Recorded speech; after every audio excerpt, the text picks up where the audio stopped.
پھر جو آیت نمبر 107 کو بھی چنکس میں دیکھ لیں، الم تعلم ان اللہ لہ ملک السماوات والارض، دونوں کا تو میں نے اکٹھا آپ کو کر دیا، لیکن اب میں اس کو چنکس میں بتا رہی ہوں۔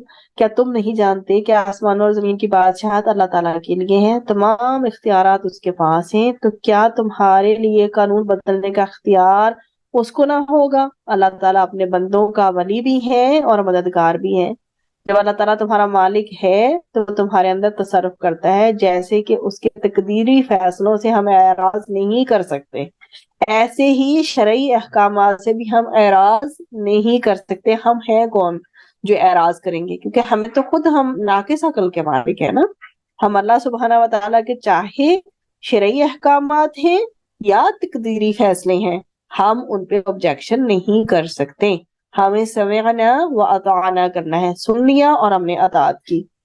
تو جس رب کا قانون آسمان اور زمین میں چلتا ہے، اسی رب کا قانون انسان کے لیے آیا ہے۔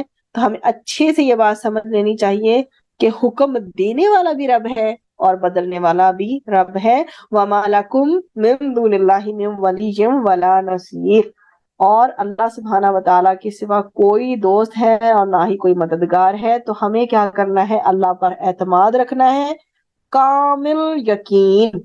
یہودیوں کے کسی پروپیگنڈے سے ہم نے متاثر نہیں ہونا۔ اللہ سبحانہ و تعالیٰ ہی ہمارا واحد اور وہی ہمارا سہارا ہے۔ وہ ایسا سہارا ہے جو کبھی ٹوٹنے والا نہیں ہے، کبھی چھوٹنے والا نہیں ہے۔ اللہ تعالیٰ اپنے بندوں کا کیا ہے؟ ولی۔ ولی مینس دلی دوست۔